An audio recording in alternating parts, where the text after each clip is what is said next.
கன்னிமூல கணபதி பகவானே சரணம். கந்தனே சிங்கார வேலனே சரணம். அன்னை மாளிகை புறத்தம்மதேவியே சரணம்.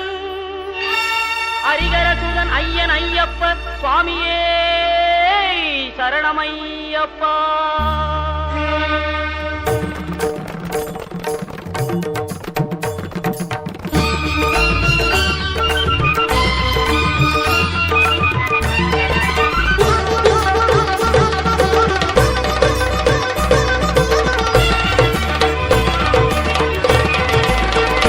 மாமலை சபரியிலே மணிகண்டன் சன்னிதானம்